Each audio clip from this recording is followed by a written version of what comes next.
All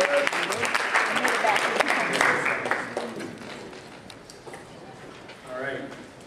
Can I start off with a funny story? So we're at lunch, and Brandon Hicks was choking on his food, and he started gurgling his iced tea, and he had something stuck in his throat.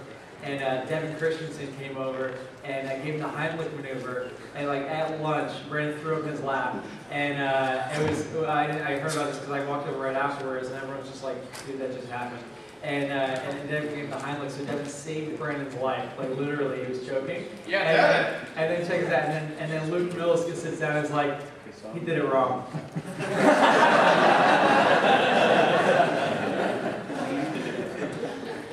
It's like I was a lifeguard for 5 years. You did it wrong. And also, Andrew from Stacey's office, can you stand up? You guys remember Baywatch, the early years? Doesn't he look like the Australian guy from Baywatch? The early years? He was Melanie's boyfriend. All right, you're welcome. Had to keep on the agenda. All right. So anyway, I was asked to talk about, well, actually, a request to talk about advanced training. Because I thought it would be a good forum to light a fire in my butt to rethink my ideas on advanced training, come up with a brand new advanced training.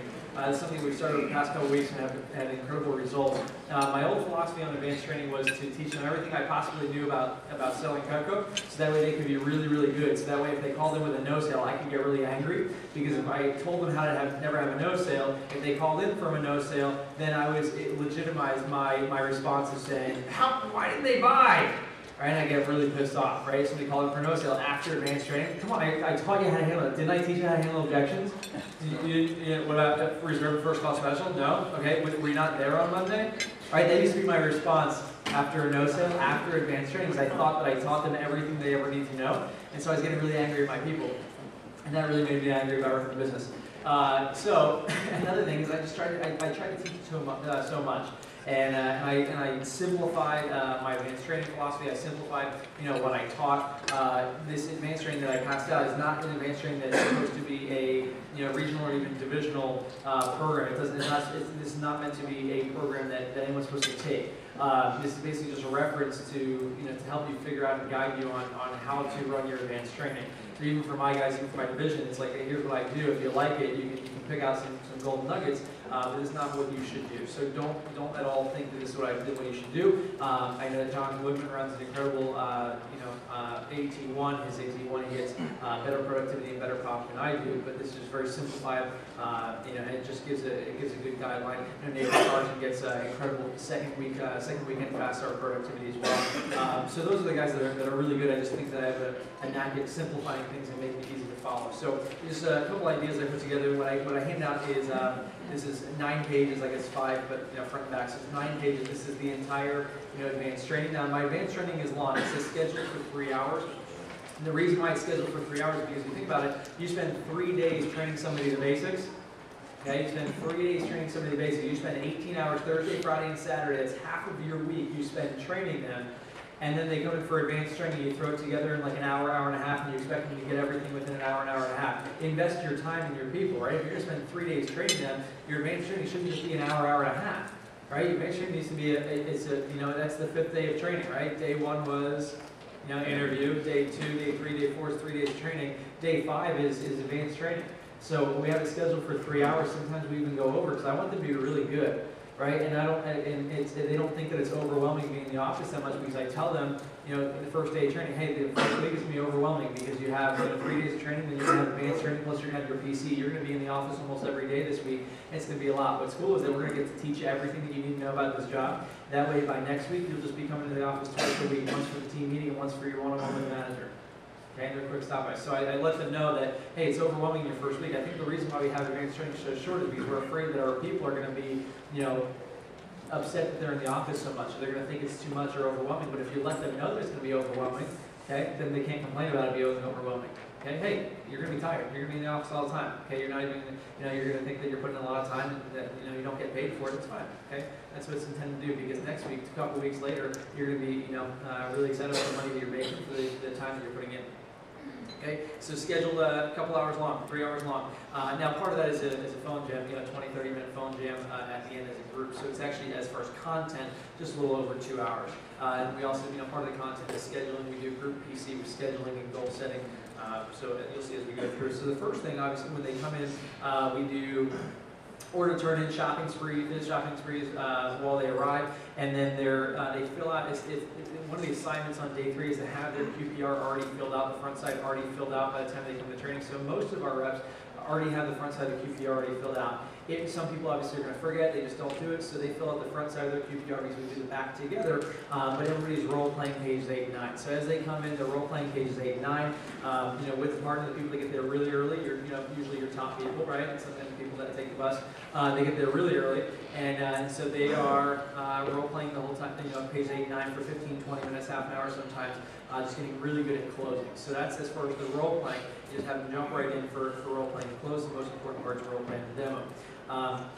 We start off by bonus points and sealing deals. The reason why I do that is because I want it to be really exciting when they first get there. I want them to get really fired up because some of the group, they had a good weekend, some had an average weekend, some had a really awful weekend. And I want everybody to get in that excited, remotivated mindset. If somebody's not that excited about their first weekend, and you start going into filling out QPRs and paychecks and things like that, they're just not going to be excited. So I want to give them something that they can get remotivated. If they didn't have a good first weekend, they can get re-fired up about. So teaching bonus points, teaching making deals, reviewing 20 points per 100, and then just keep it very basic with the 2 reasons to give away free stuff. Seal a deal, I give a couple examples on how to seal the deal, and then building up an order, and I talk about, add this and give this for free. So something that they can really take and they're like, wow, this is cool. They feel like they're learning, they feel like they're growing, and it's, they feel like it's really advanced when it's not that crazy. Now, we teach CPO during day 3 training in my office, so this is more just a review, it's more basic. If you don't teach CPO during day 3, this is where you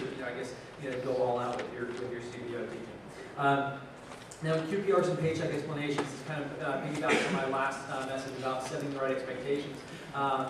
Most of us in here, we get calls on, we get calls all the time saying, hey, when are we getting our first paycheck, right? If anyone ever says, when are we getting our first paycheck, it means that you didn't explain it the right way during advanced training, during training.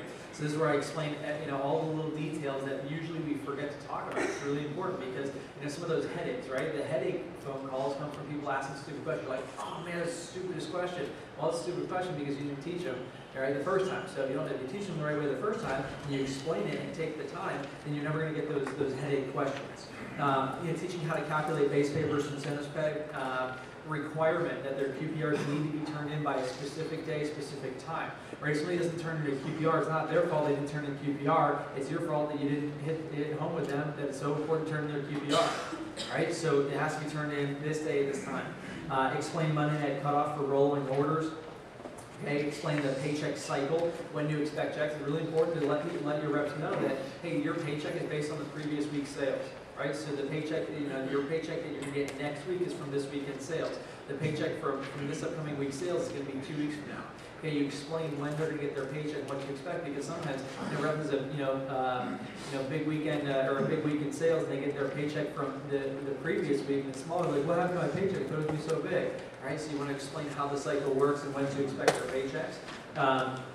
Explain and promote direct deposit. Think about how many problems you get because either Olin has the wrong address on file, or the paycheck got lost in the mail, or whatever the case is. The paycheck was sent based on vector check, they just never received their check. Think about how many problems and headaches that creates. Just doing the promotion of direct deposit. You do that once during advanced training. You never have to worry about it again. You won't have those problems. It makes the business so much easier, and you handle all those little issues.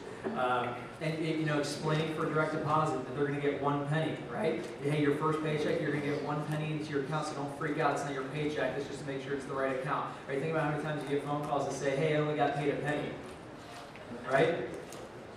So, God forbid somebody takes that and they stop answering your calls and they use that as a reason to hate on the company, right? So explain how a penny is deposited into their account to verify. Explaining that the first paycheck is just their first 2.5 days. It's not going to be that huge, right? Direct expectation, and the importance of rollover right away.